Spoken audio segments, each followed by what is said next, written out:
दुनिया की कूटनीतिक धरती पर गूंजा एक नया धमाका। ब्रिटेन, जो अब तक समझौतों की भाषा में बात करता था, अब चेतावनी की जुबान में बोल रहा है। गाजा में खून, आंसू और तबाही के बीच लंदन से उठी ये आवाज इजराइल के लिए सिर्फ एक बयान नहीं, एक निर्णायक मोड़ है। कीर स्टारडम की सरकार ने वो कर दिखाया है जिसे अब तक पश्चिमी जगत टालता रहा। सीधे शब्दों में कह दिया कि अगर अब भी इजराइल ने शांति का रास्ता नहीं चुना तो सितंबर में फिलिस्तीन को संप्रभु राष्ट्र के रूप में मान्यता दी जाएगी। पश्चिम एशिया की राजनीति में एक नया अध्याय शुरू होने जा रहा है। ब्रिटेन के प्रधानमंत्री कीर स्टारडम ने एक सख्त और निर्णायक रुख अपनाते हुए इजराइल को कड़ा संदेश दिया है। ये संदेश न सिर्फ इजराइल की नीतियों को चुनौती देता है, बल्कि पश्चिमी देशों की अब तक की रणनीतिक चुप्पी पर भी सवाल खड़े करता है। स्टारमर सरकार ने साफ कर दिया कि अगर इजराइल ने गाजा में युद्ध विराम, वेस्ट बैंक में बस्तियों का विस्तार रोकने और दो राष्ट्र समाधान की दिशा में ठोस पहल नहीं की, तो ब्रिटेन सितंबर में फिलिस्तीन को स्वतंत्र राष्ट्र की मान्यता दे देगा। ये घोषणा एक विशेष समर कैबिनेट बैठक के बाद की गई, जिसमें गाजा के मानवीय स्थिति पर चर्चा हुई। इस फैसले से पहले प्रधानमंत्री स्टारमर ने इजरायली प्रधानमंत्री बेंजामिन नेतन्याहू से फोन पर बात की। ये बातचीत तनावपूर्ण रही और इसका लहजा बताता है कि ब्रिटेन अब प्रतीक्षा और प्रार्थना की नीति छोड़ चुका है। एक वरिष्ठ ब्रिटिश अधिकारी के अनुसार इस बातचीत में साफ शब्दों में इजरायली रुख पर नजर जताई गई। ये पहला मौका नहीं है जब ब्रिटेन ने दो राष्ट्र सिद्धांत का समर्थन किया है, लेकिन ये पहली बार है जब उसने मान्यता को किसी शांति समझौते से अलग रखने की मंशा जाहिर की। ये बदलाव इस बात का संकेत है कि अब यूरोप भी गाजा में जारी हिंसा और मानवीय संकट को नजरअंदाज करने के मूड में नहीं है।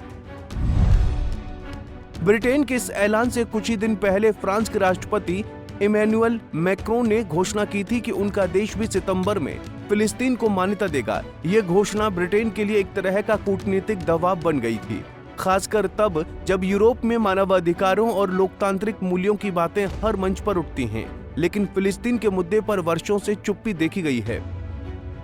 गाजा में इजराइल की कार्रवाई को लेकर अंतर्राष्ट्रीय चिंता लगातार बढ़ रही है।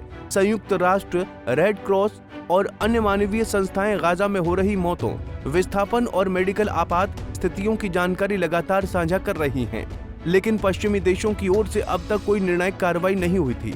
ब्रिटेन का ये ऐलान इस चुप्पी को तोड़ने की शुरुआत मानी जा रही है। ब्रिटेन के इस रुख में बदलाव को उसके विदेश नीति के इतिहास में एक टर्निंग पॉइंट माना जा सकता है। अब तक ब्रिटिश सरकार फिलिस्तीन को मान्यता देने को हमेशा किसी समझौते, वार्ता या इजरायली रजामंदी से जोड़ती रही है, लेकिन गाजा में लगातार बिगड़ती स्थिति ने अब राजनीतिक दृष्टिकोण को भी बदल दिया है। ब्रिटेन का ये कदम उसके वैश्विक कूटनीतिक भूमिका को भी नया आयाम देगा। ये फैसला न सिर्फ इजराइल को स्पष्ट संकेत है, बल्कि अमेरिका जैसे सहयोगियों को भी सोचने पर मजबूर कर सकता है कि क्या मौजूदा पश्चिमी रणनीति टिकाऊ और नैतिक है। ब्रिटेन का ये फैसला गाजा संकट के बीच एक नैतिक और राजनीतिक स्टैंड है। ये उस वैश्विक आवाज का हिस्सा बनता दिख रहा है जो कह रही है कि अब चुप रहना संभव नहीं है। इस कदम से जहां एक ओर इजराइल पर दबाव बढ़ेगा, वहीं दूसरी ओर फिलिस्तीनी जनता को अंतर्राष्ट्रीय समर्थन का एक नया आधार मिलेगा। सितंबर आने वाला है और अब देखना होगा कि क्या इजराइल इस चेतावनी को गंभीरता से लेगा या फिर ब्रिटेन और फ्रांस के बाद अन्य देश भी फिलिस्तीन को संप्रभु मान्यता देने की कतार में खड़े होंगे।